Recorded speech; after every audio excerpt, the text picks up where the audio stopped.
Kasi yun ang kalikasan ng Diyos eh, magpagaling. Bago ng buhay ng tao. Kasi makapangyarihan sa lahat. Ano to? So, hindi ka sa Panginoon ang gumawa ng mga himala at kapapalakan. Kaya, hindi mahirap sa Panginoon yun. Walang mahirap sa Diyos, alam natin yun. At walang hangganan yung kanyang magagawa. Kaya nga, may mga verses sa Bible na mababasa natin na ang magagawa ng Diyos ay higit pa sa pwedeng isipin ng tao. No? Ang kapangyarihan ng Diyos ay higit pa sa pwedeng asahan ng tao.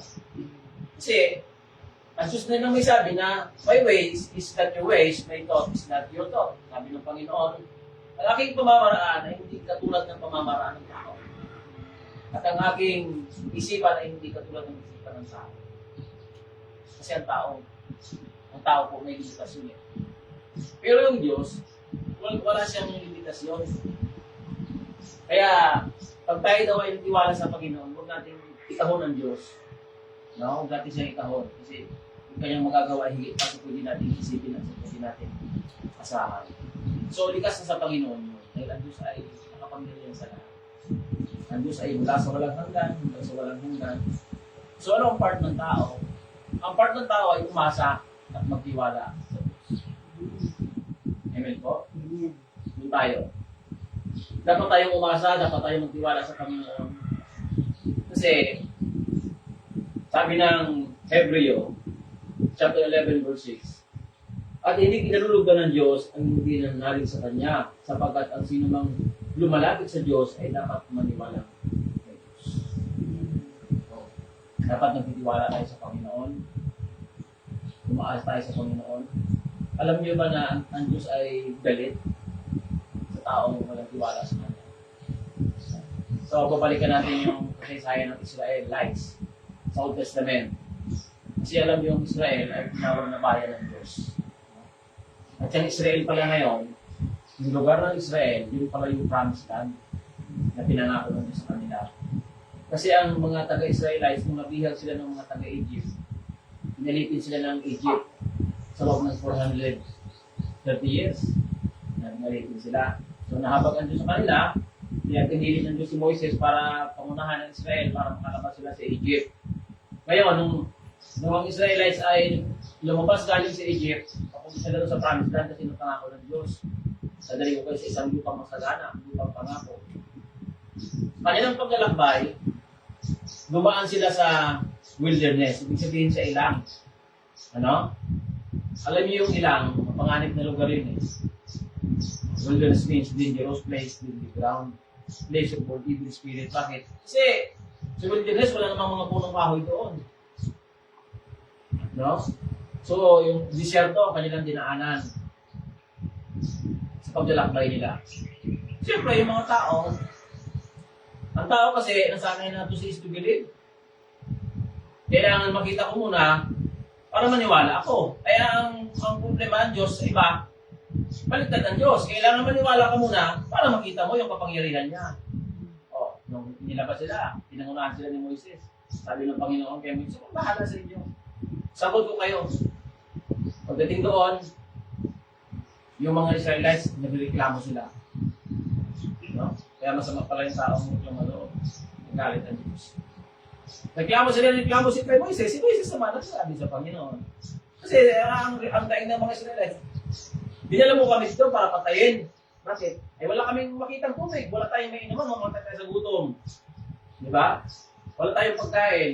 O, ang sabi ng Diyos kay Moises, itutok mo yung baston mo sa bato, bubuka ng tubig. Tapos tuwing umaga, magpapaulan ako ng mga mana at mga pugo, magpapadala ako. At yun ang pagkain mo.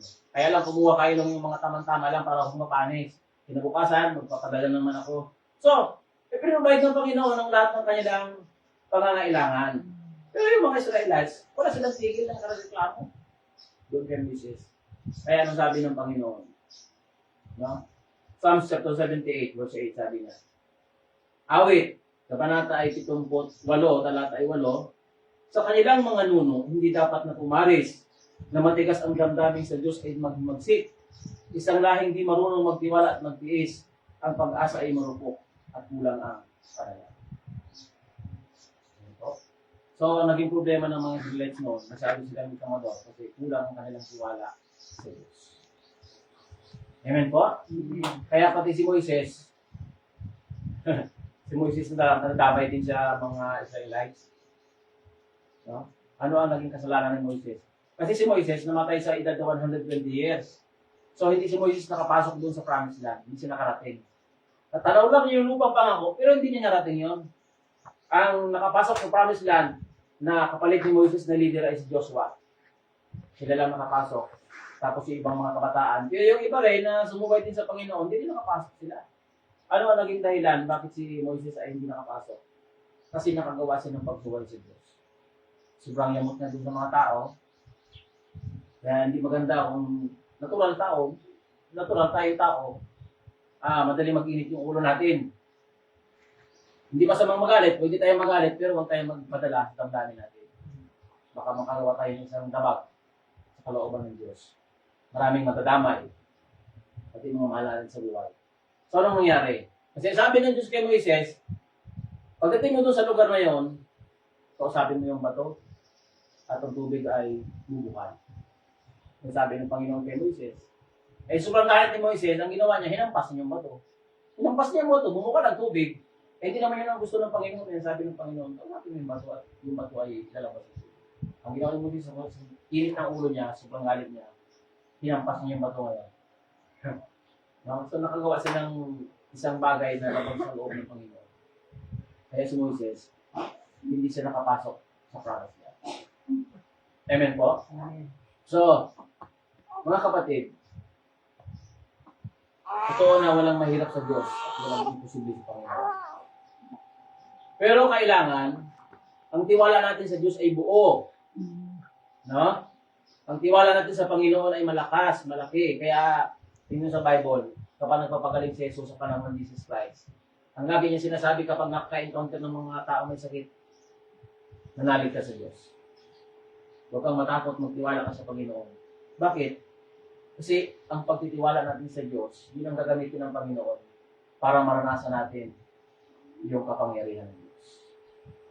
Amen po?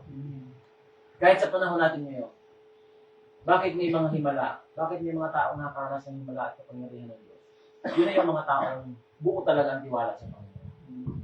Walang imposible sa Diyos. Matthew chapter 9, verse 29, according to your faith, will it be done to you. So, yun pala yung sa pananalig ng tao. Kung ano yung ating pinaniniwalaan, yun talaga ang mangyayari sa buhay natin.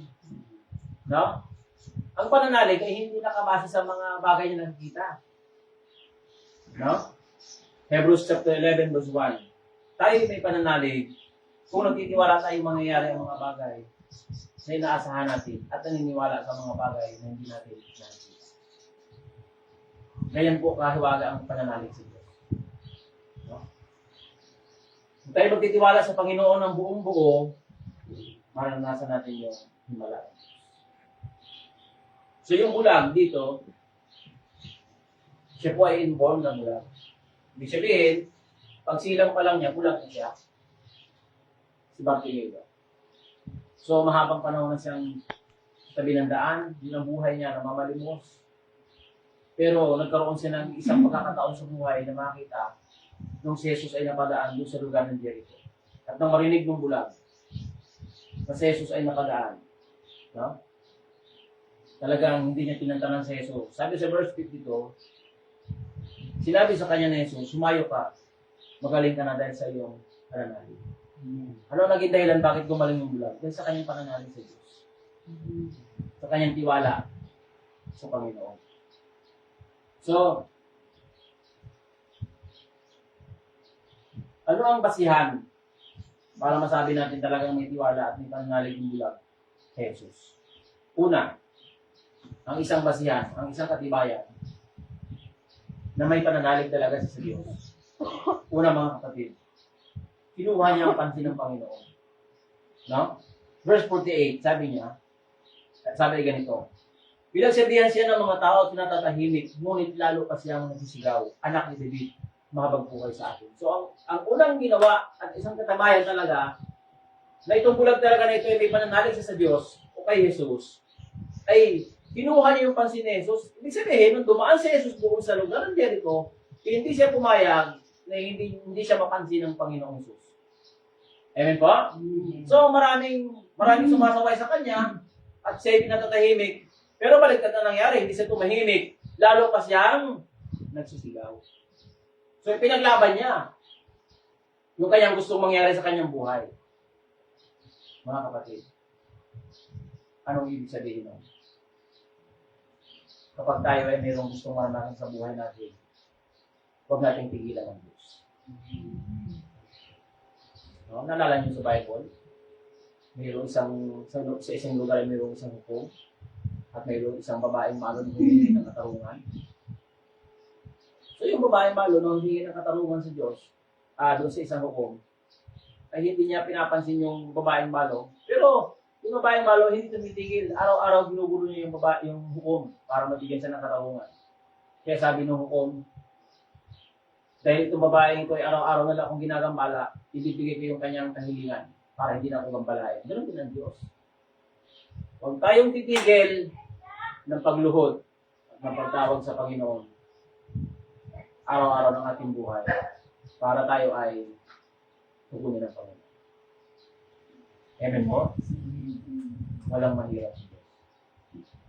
Ano ba yung gusto mo mangyari sa buhay? Ano ba yung gusto natin gawin ng Panginoon sa buhay natin? Idulog natin sa Diyos, huwag natin itigil yun. Hindi lang sakit, hindi lang karamdaman, kundi yung mga bagay na gusto natin mangyari sa ating buhay, ilapit natin sa Panginoon. At kahit minsan, sa buhay ng tao, marami tayong may encounter ng mga negative. No? Mga negatibo, salita, isip, huwag tayo magpa-apekto. Dapat ituloy natin yung ating pananalig at tiwala sa Panginoon, yung ating panalangin para magkaroon siya ng kaganapan sa atin. Amen po? So, ang iba, kapag talagang mayroon sila binubuno sa prayer, hindi talagang pinili sa Lord, yung samahan na rin nila ng fasting. No? Kasi kahit ang Panginoong Jesus, nag-fasting din siya. Pwede yung 1 meal, halimbawa, ngayong umaga, hindi ka kakain. So, hindi po kain ngayong umaga. Fasting ako. Sabayan mo ng prayer. So, pwede yun. Talagang mangyayari sa buhay natin. Amen po. Yung bulag, hindi siya tumigil sa kanyang pagtawag sa Panginoon kahit na maraming sumasaway sa kanya. Kahit na maraming humahadlang sa kanya, hindi siya nagpahadlang, hindi siya tumigil sa Panginoon. Kasi alam ng bulag, na sa oras na siya ay makalapit kay Jesus, meron talagang himala na mangyayari. Amen po? Sa oras na marinig ng Diyos yung ating dasal, yung ating panalangin, at sa oras na tayo ay makalapit sa Panginoon, mayroon talagang mangyayari sa buhay natin. So, pangalawa, ang ginawa ng bulag, nung mapansin siya ng Panginoon, nung sabihin ng Panginoon, tawagin niyo yung bulag. So, anong ginawa ng bulag? Lumapit siya kay Jesus. No? Lumapit siya sa Panginoon. Verse 49. Sabi niya sa verse 49, tumigil si Jesus at kanyang sinabi, tawagin ninyo siya at tinawag na nila ang bulag. Lakas mo yung loob, sabi nila. Tumindig ka at pinatatawag na niya. Verse 50, iniwaksi niya ang kanyang balabal, paluksong tumayo at lumapit kay Jesus. So, iniwaksin niya ang kanyang balabal. Kasi, ano yung balabal? Kasi yung mga tao ng una, mahilig sila sa mga balabal. No? May mga dala-dala silang balabal. Alam niyo ba na noon, sa batas pala ng Israel, kapag ang isang Hudyo ay tinanggalan mo ng balabal, inagawan mo ng balabal, ay pwede kanilang kasuhan. Dahil yung balabal, mahalaga sa kanila yon. Pag malamig ang panahon, yun ang kanilang binabalot sa katawan. Pag mainit, yun ang kanilang tinataklo para hindi sila mahimitan. So, mahalaga sa kanilang balabal. Dala-dala nila yon. So, may mga pagkakataon, mga kapatid, na itong bulag, nung si Jesus ay dumaan doon sa Jericho, at tinawag niya si Jesus, at napansin siya ng Panginoon, at sabi ng Panginoon, tawagin niyo ang bulag. At pinilapit siya ni Jesus. Ang sabi doon ay, iniwaksi niya ang kanyang balabal. Ibig sabihin, sa itong iniwaksi ay inalis niya. Kasi, siguro, sa pagtayo niya, para makalapit siya kay Jesus, magiging hadlang pa yung balabal. Kaya, Inalis niya yung balabal, iniwaksin niya, kahit mahalaga sa kanya yun. So, pinatunayan niya nung oras na yun, talagang mas mahalaga ang Diyos kaysa ano pang mabagay sa buhay natin. Amen po? Ano yung mga daladala natin sa buhay natin ang nagiging dahilan? Hindi ka nakalapit sa Diyos. Na dapat natin alisin, dapat natin iwaksi. Meron ba tayong mga balabal sa buhay? Balabal ng kasalanan, alisin natin sa buhay natin yun. Kasi yun ang nagiging dahilan kung bakit hindi tayo minsan makalapit sa Diyos. Hindi natin maranasan yung himala ng Panginoon kasi maraming nagiging hadlang. So lahat ng hadlang, alisin natin. Lahat ng mabigat, alisin natin sa buhay natin. Ephesians chapter 4 verse 22 ay ganito ang sinasabi. Iwan ninyo ang inyong dating pamumuhay. Kubarin ninyo ang inyong dating pagkatao na napapahamak dahil sa magsama. So yung mga dala-dala natin sa buhay natin, alisin na natin. Yung mga labag sa kalooban ng Diyos, itakbo na natin. Alam niyo yung kwento sa Old Testament sa panahon ni Josue. Nung sinabi ni Josue sa Diyos na ako at ang aking angkan Panginoon ay maglilingkod sa iyo. No? Nung nagalit ang Diyos sa mga ibang mga Israelita, sabi ng Panginoon, sabi ni Joshua, Lord, ako at ang aking angkan maglilingkod sa iyo.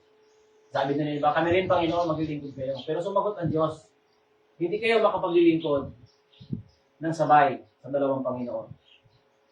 No? Ayaw ng Panginoon ng nahating paglilingkod, sabi ng Panginoon. Bakit sinabi ng Diyos yun sa bayang Israel noon? Ayaw ng Panginoon ng nahating paglilingkod. Kasi nakita ng Diyos, meron pa sila mga dala-dala sa buhay nila. No? Kaya sa bandang huli, sabi ng Diyos doon sa mga Israelites, bakit hindi kayo makapaglilingkod ng sabay sa Panginoon dalawa?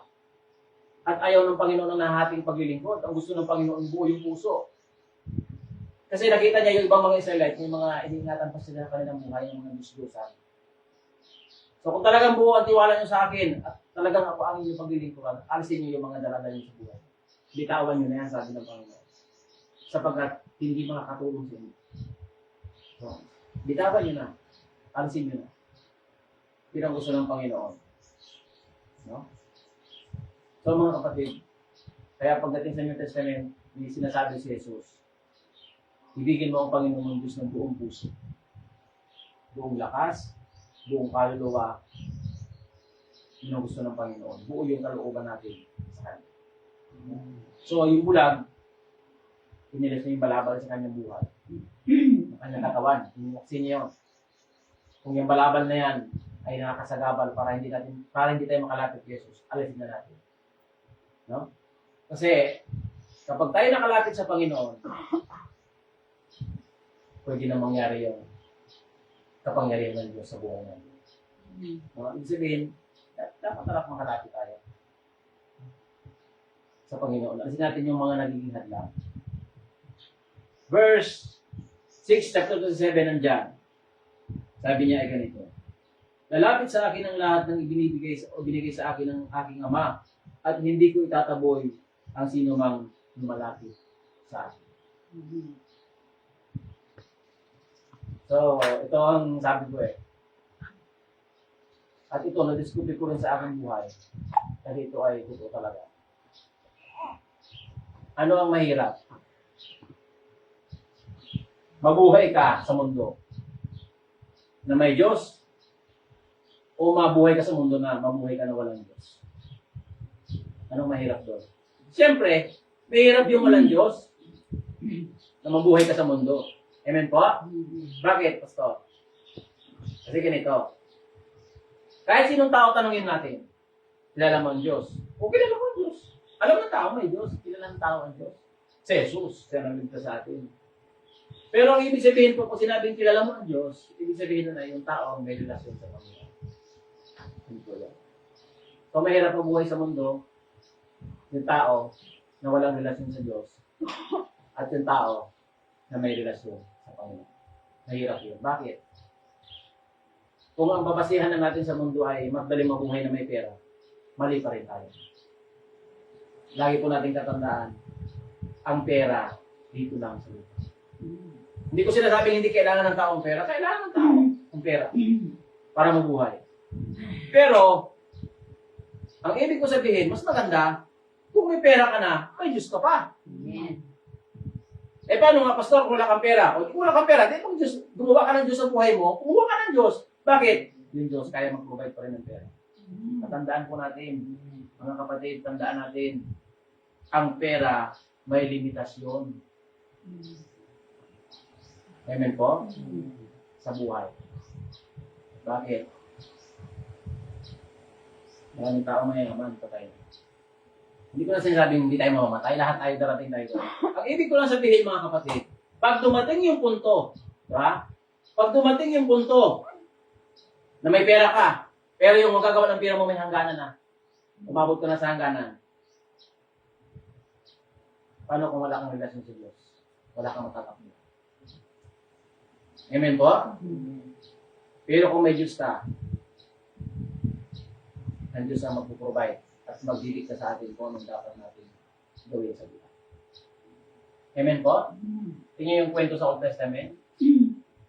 Doon sa Sarepta, buti na lang dumating yung lingkod ng Diyos.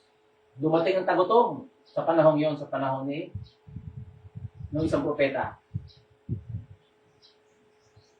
No? Na dumating yung tagutom doon sa lugar na yon, sa panahon ni Eliseo. Wala na, ubos na ang mga pananim ng tao, mga pagkain, sila makain. Eh, yung mag-ina, yung babaeng balo,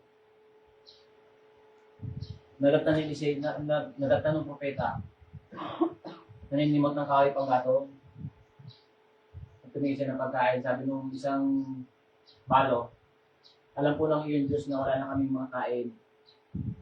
At naninimot ako ng kahoy pang gato, kasi yung arena sa aking tapayan ay huli na.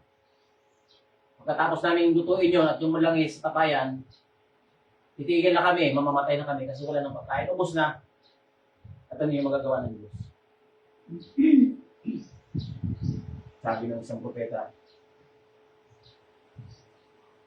sabi niya doon sa babae, iluto mo yung arena at yung huling langis ng tapayan.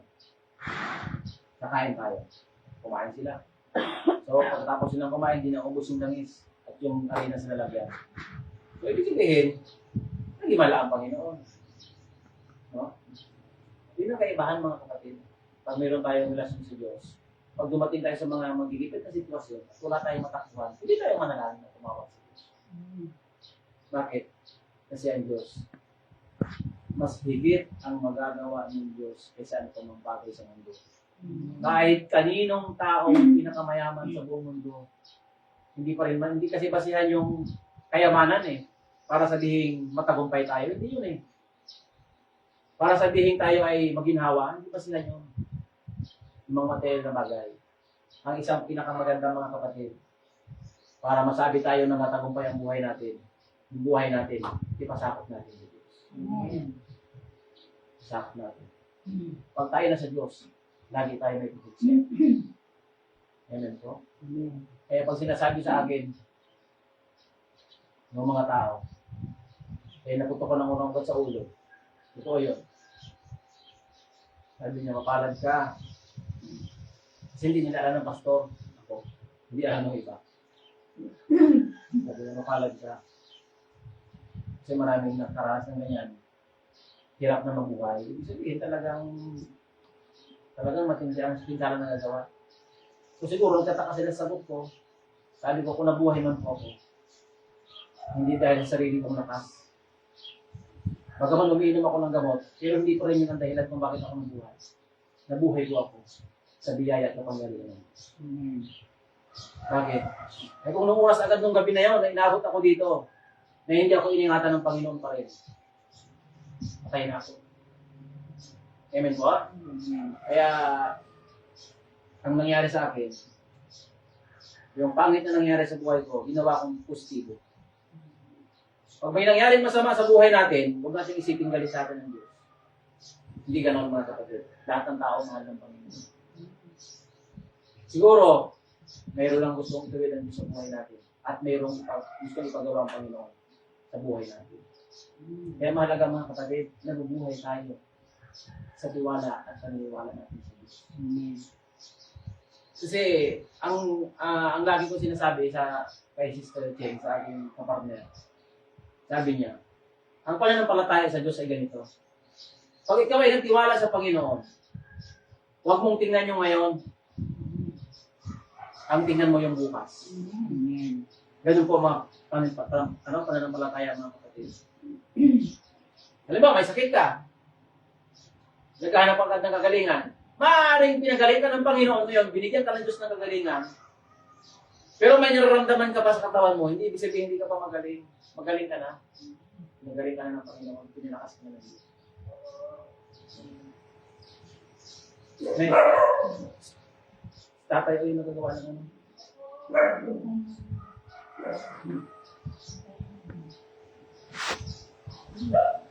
Ayun. So, ibig sabihin nun, mga kapatid, pag tayo nananalig sa Diyos at tayo umasa at nagtiwala sa Panginoon, ay huwag natin tingnan yung ngayon.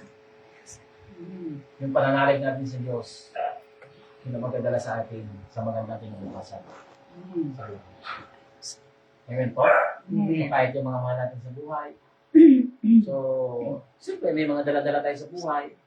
Dahil hindi naman lahat tayo ay hindi naman lahat tayo ay nakakilala na sa Diyos. Meron tayong mga mahal sa buhay na talagang mga suwain. Huwag natin silang tigilan na ilapit sa Panginoon. No? So, maparad pa rin ikaw sa isang pamilya mo dahil nakakilala ka sa Panginoon. Dahil mayroong isang tibay, may matibay na haligi sa isang tahanan. May isang taong nakakilala sa Diyos. Kasi dahil sa iyo, dahil sa ikaw ay may relasyon sa Panginoon, pwede yung proteksyon ng Diyos ay maranasan din ng mga mahal mo sa buhay. Ng mga mahal sa buhay. Yung unahin natin sa Panginoon, yung relasyon natin sa Diyos. Kaya dapat hindi tayo sumusuko, hindi tayo tumitigil sa Panginoon. No? Kung tayong umalis sa Panginoon, lagi tayong umasa, at lagi tayong magtiwala sa Diyos. Darating ang panahon, maranasan natin ang Diyos. Hinihimala ng Panginoon sa atin. So, ano nangyari doon sa bulan? Kung siya ay makalapit na. Kung makalapit na siya sa harap ni Jesus, nagtanong si Jesus sa kanya. Kalapit siya sa Panginoon, nagtanong si Jesus sa kanya. So, anong tanong ng Panginoon sa kanya? No? Kung siya nandun na sa harap ng Panginoong Jesus, ano ang tinanong ng Panginoon? Doon sa lalaking bulag. Ang sabi ng Panginoon, anak, ano ang ibig mong gawin ko sa iyo? No? So yun isang katanungan ng Panginoon, ano ang ibig mong gawin ko sa iyo? So doon sa tanong ng Panginoon, parang Jesus ay walang imposible. Doon sa tanong ng Panginoon ay walang imposible, walang mahirap. Kasi kung matatanong si Jesus, ay, pagtatanong niya ay, anong ibig mong gawin ko sa iyo? No? Tanong ng Panginoon. Ano ang ibig mong gawin ko sa iyo? Kasi sabihin, sa tanong ng Panginoon, lahat ng bagay, kaya niya gawin sa buhay natin. Amen po? So, sa oras po ito, isipin mo na yung tanong ng Panginoon ay hindi lang para dun sa lalaking bulag. Kundi isang tanong din ng Panginoon ay sa atin. Ano ang nais natin gawin ng Diyos sa buhay natin? Ano yun? Kaya nung tinanong ni Jesus yung lalaking bulag, anak, anong ibig mong gawin ko sa iyo? Sabi ni bulag, Panginoon, ibig ko po sanang makita. Sinabi niya yan, kung yung kaya gusto, sinabi ni Jesus, sumayo ka, magaling ka na rin sa iyong pananalig. So sa ating paglapit sa Panginoon, sa ating pagdulog sa Panginoon, sabihin natin sa Diyos yung bagay na gusto natin mangyari sa buhay. Amen po? Ano yung kulang sa buhay natin? Dapat natin maganda sa Panginoon. Kasi wala naman sinabi si Lord na humiling ka, yung kaya kong ibigay, bibigay. Wala naman sinabi si Jesus na gano'n eh. Kundi asang, ang tanong ni Jesus sa bulan, ano ang ibig mong gawin ko sa iyo? So, ibig sabihin, dahil ang tanong ni Jesus, kung ano ang ibig na gawin niya, ibig sabihin, Kahit anong hingin natin sa Panginoon, basta hindi masama, galingan, ano? Ano, yung mga kailangan natin sa buhay, ang gusto naman natin sa atin ng Panginoon. Kung meron mang kulang sa buhay natin, hingin natin. So, ito yung pinakamahalaga sa lahat. Pagkatapos na maranasan ng bulag, ang paggalingan ng galing sa Diyos, himala. Sa verse 22, sabi niya ganito ang sabi. Sabi ni Jesus, umayong ka magaling ka sa panangalig at noon din, nakita siya at sumunod. Ito ang pinakamaganda mga kapatid. Pagkatapos natin maranasan ng mga himala ng Diyos sa buhay natin, yung mga pagkilos ng Diyos sa buhay natin, pagkatapos na maranasan, na hindi pala matatapos yung doon lang. Ano? Hindi natin pwede sabihin, Lord, thank you, Lord. Pwede tayo magpasalamat sa Panginoon sa pamamagitan ng salita. Pero dapat pala yung ating mga pasasalamat sa Panginoon din ng salita. Yung pasasalamat natin sa Panginoon ay mauwi sa Panginoon. Dahil pinagaling ka ni Jesus. Naghimalaan ka sa buhay mo. Anong ibig sabihin nun? Ano magiging reply natin sa Lord? Magiging pagsunod natin, magiging tulad natin sa Panginoon. Siyempre, pagsunod natin. Mahalaga yun mga kapatid. Na dapat ay yung buhay natin masakop natin sa Diyos. Bigyan natin sa Panginoon yung ating buhay. Magpagamit. Ibig sabihin sa madaling salita ay magpagamit tayo sa Panginoon. So, kaya nga mga kapatid, yung buhay ko, pag balikan ko yung buhay ko, ay 2 beses na akong niligtas ng Panginoon. Nung una, bago ako naging preacher. Preacher pang tawag sa amin noon sa ibang ministry. Nagsimula akong mangaral ng salita ng Diyos. Ang edad ko po ay 17 years old. 17 years old po ako noon. 18 years old, nagsimula na ako sa ministry, sa pangangaral ng salita ng Diyos. Pinagaling ako ng Panginoon noon sa karamdamang rheumatic arthritis. Kung maranasan ko yung himala sa Diyos, ng Diyos sa buhay ko, nag-decide ako paggamit sa Panginoon bilang isang mga haral. Ibang ministry pa noon yun. Tapos, itong bandang huli, nung ako ay nagpapastor na, nakaranas ulit ako ng isang karamdaman, niligtas na naman ako ng Diyos. Kaya, mga kapatid, mas iba pa rin tayo ay may relasyon at may kilala ng Diyos sa buhay natin. Na matapos niyang pagalingin tayo, gawan tayo ng mga kabutihan sa buhay natin, ang dapat maging tuwa natin sa Panginoon ay, Panginoon, gamitin mo buhay. Kasi yung bulan, matapos yung maranasan yung himala ng Diyos sa kanyang buhay, sumunod siya sa Panginoon. Binigyan niya yung kanyang buhay sa lola, sumunod siya. Dapat na hindi lang mangyari sa atin. Kasi ang himala naman ng Diyos sa buhay natin, hindi lang sa pamamagitan ng pagpapagaling ng mga may sakit at nakaramdaman.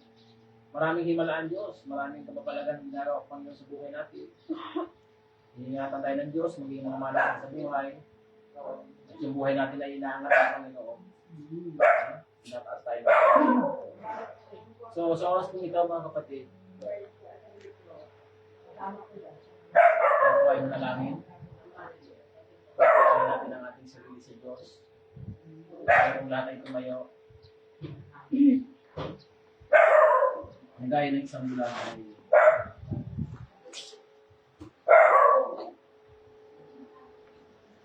pinatulan din tayo ng Panginoon. Maaaring ang katanungan ito, hindi ba tanong ni Jesus isang bulan, maaaring ang dito sa atin. Sabi ng Panginoon, anak, ano ang ibig mong gawin ko sa inyo? Ano ang nais ng Diyos na gawin niya sa atin? Sabihin natin sa Kanya, malangin tayo. Mga bagay na mahirap, ilapit natin sa Diyos. Kasi pag inisip natin, hindi natin maubos isipin yun. Pero sa halip na isipin natin, nadalahanin natin, ilapit natin sa Panginoon. Higdasin natin sa Kanya, sabihin natin sa Kanya, tingin natin sa Panginoon, Kanyang pagtugon, Kanyang paglapit. At ang Kanyang pagbigay ng solusyon sa ating mga tutulad.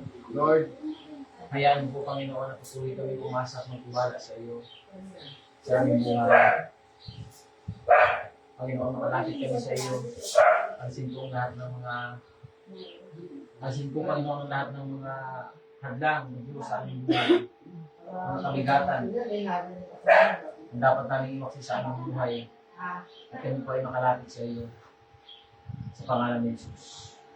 Panginoon, patuloy kami umaasa at patuloy kami magtitiwala sa iyo sa oras nito. Ano man po ang mga kahilingan nila, ano man po ang kanilang mga panalangin, Panginoon, na gusto mangyari sa kanilang buhay. Lord, nawa po ito ay kanilang pantang sa kanilang pagtitiwala sa iyo. May mga sakit sila, Panginoon, mga mahal sa buhay. Makaranas sila ng kagalingan in the name of Jesus. Ano man ang kanilang problema, pinansyal, material, Panginoon, espiritu ng kahirapan, ay amin pong tinatakwil sa buhay ng bawat isa. In the name of Jesus. At ang espiritu ng kasaganaan, Panginoon, ang siyang dumaloy sa buhay ng iyong mga lingkod, sa buhay ng iyong mga anak. Ang mga sumpa ng karamdaman, Panginoon, I rebuke in the name of Jesus. Tinatakwil namin ito. Lisanin ang mga mahal namin sa buhay. Lisanin ang mga tahanan ng bawat isa. Ano mga karamdaman ko sa pangalan ng Jesus, hindi ko namin pinapahintulutan, Panginoon. Na ito ay makapanalasa sa amin, maging sa mga mahal namin sa buhay. Espiritu ng kahirapan, in the name of Jesus. Ang mga negatibo ay aming tinatakwil, Panginoon. Nalisanin ang aming buhay, maging mahal namin sa buhay. Diyos, walang imposible sa iyo. Walang mahirap sa iyo, Panginoon. Patuloy kami ng asa, patuloy kami magtiwala o Diyos sa iyong kapangyarihan. Patuloy ka namin naawitan.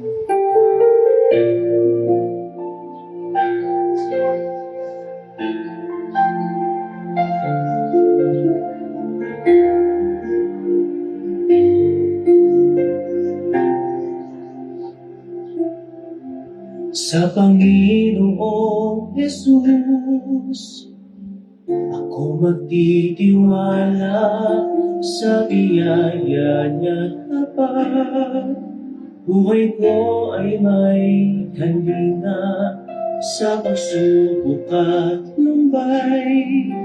Naroon siya't dumaramay. Ang Panginoo'y tapat kailan paman.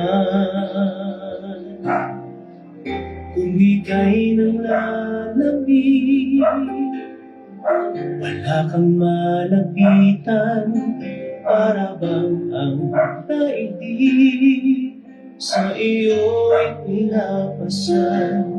Alalahanin mo sana, minamahal ka niya. Ang Panginoo'y tapat kailan biyaya niya tapat sa buhay ko'y sapat. Hindi man karapat-dapat, ako ay niligtas. Pangako niya'y di nag-iiba, di tulad ng iba. Ang Panginoo'y tapat kailan paman.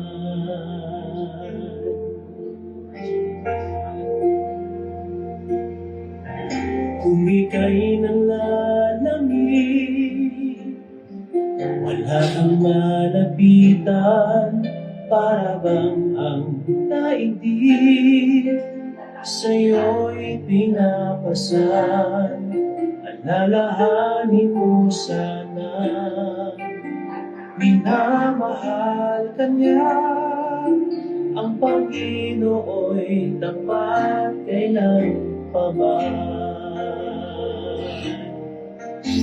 Iyaya niya tapat sa buhay ko'y sapat. Hindi man karapat-dapat, ako ay niligtas.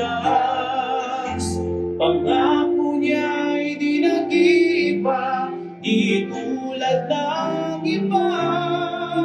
Ang Panginoo'y tapat kailan paman.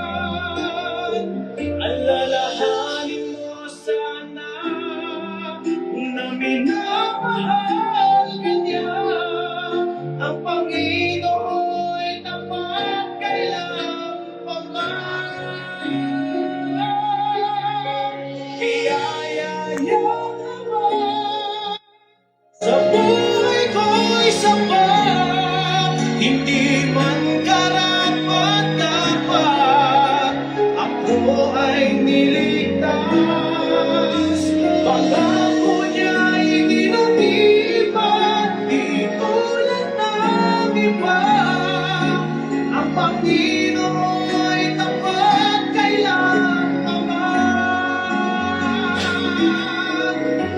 Biyaya niya naman sa buhay ko'y sapat.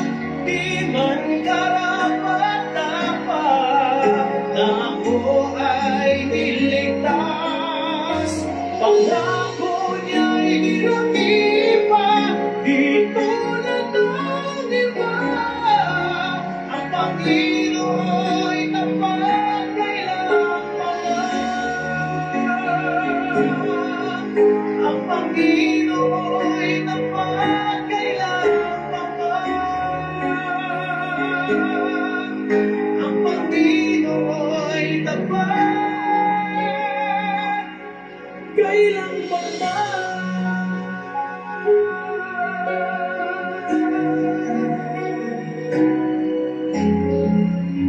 Ilang Diyos, kailangan ko po Panginoon sa araw na ito, samahan mo kami sa buong isang linggo ng aming buhay. Na mamuhay kami Panginoon na punong-puno ng pagkikilala. Pananalig sa iyo na naman po ang aming maranasan, mga problema, mga pagsubok, kami po ay magtatagumpay sa ngalan ni Jesus. Kahit na mga karamdaman ito, Panginoon, ay malalampasan namin, kapapagtagumpayan namin, sapagkat ang mga anak mo, Diyos, ay mga nagumpay. In the name of Jesus. Bigyan mo kami, Panginoon, bigyan mo kami ng karunungan, katalinuhan, upang kami po ay makalakad ng may katuwiran, ng may kapanalan. Sa pangalan ni Jesus. Ito ang pangalan. Amen. So, yan po.